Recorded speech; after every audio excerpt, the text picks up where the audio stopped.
Hello, creative writers. It is your professor, Professor Silva, aka Alex Westmore. When you address me as Professor Silva, not by my first name. We're not friends. You're in a unique position here in that you are being taught by somebody who knows the ropes.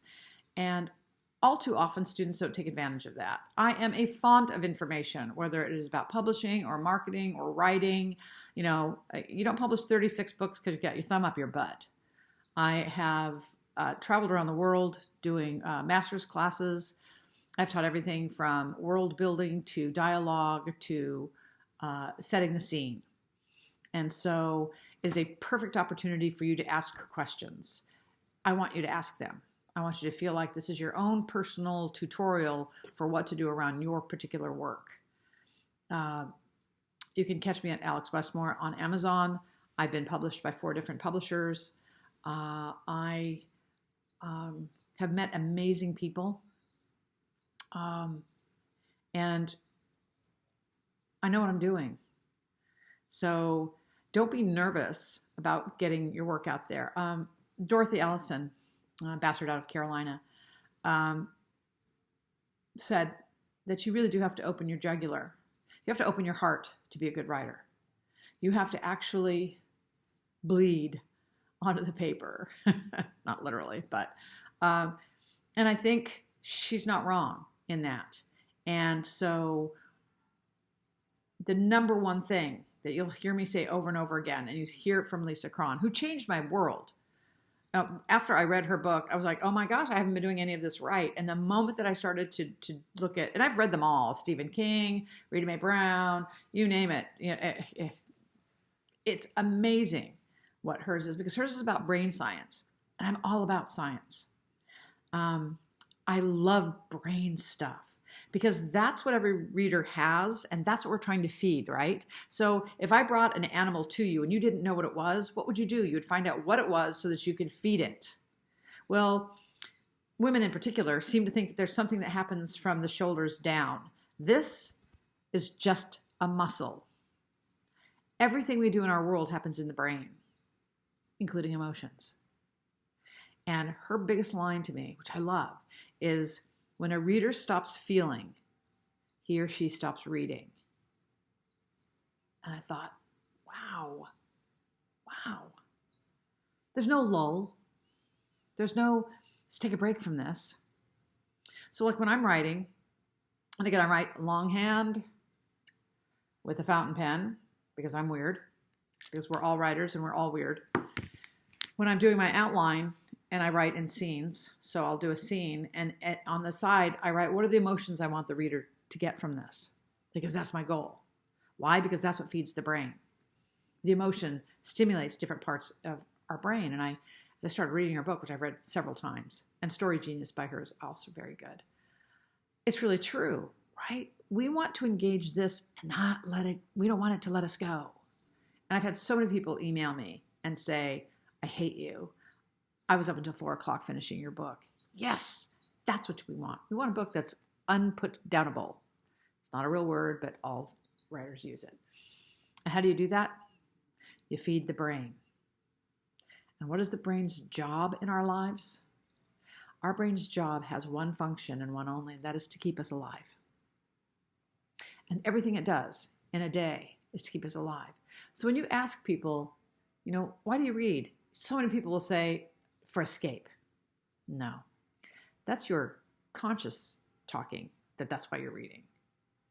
Your subconscious, the other part of your brain, the reptilian part of your brain, the part of your brain that says stop, drop, and roll, is looking for things to keep you alive. And I found this fascinating. Like, what do I do in this situation? Okay, take a zombie apocalypse, since I write zombie series. People are like, well, that's really stupid. No. Just as the zombie is symbolic of anything that might come get me.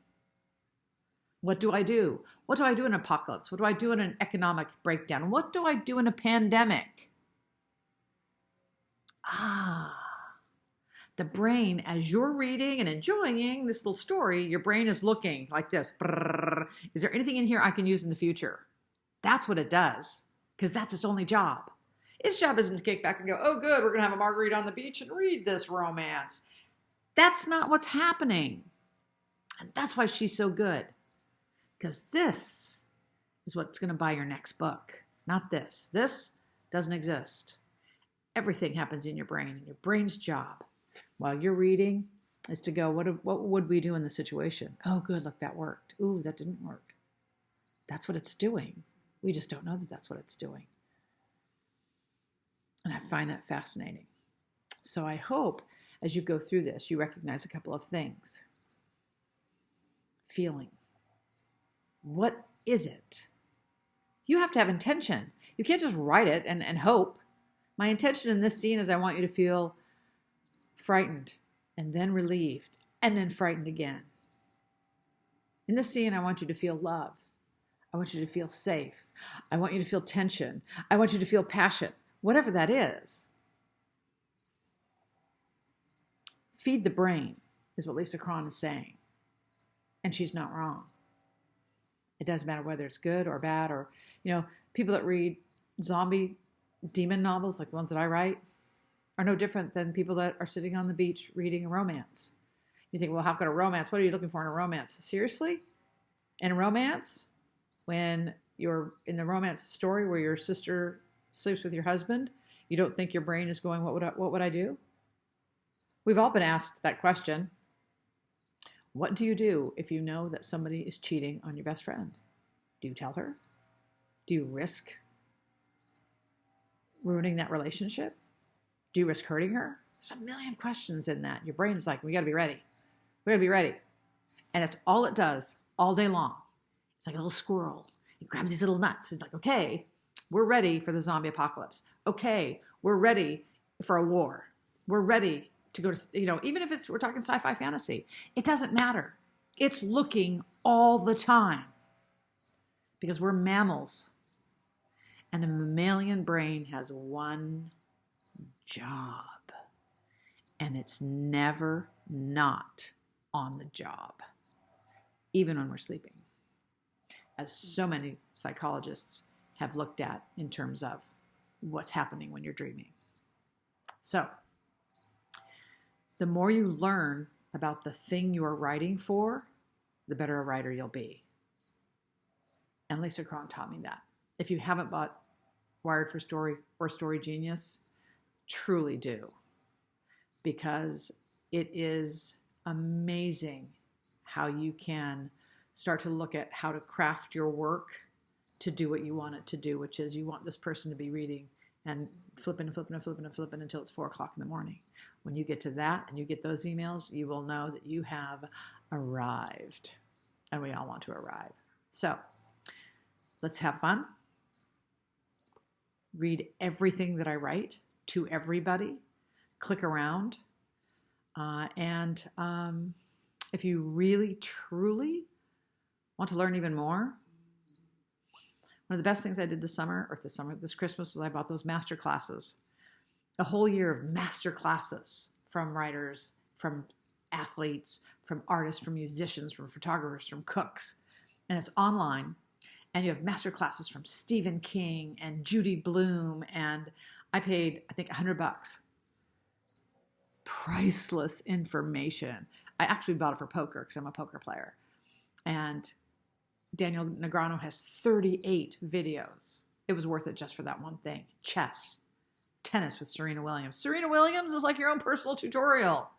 So if you're serious about getting published, and if you just want to grow as a human being, get those master classes or ask for them for your birthday, because I gave them away. It's a year-long fabulous journey into self-improvement. So let's all evolve together, and I will see you in class.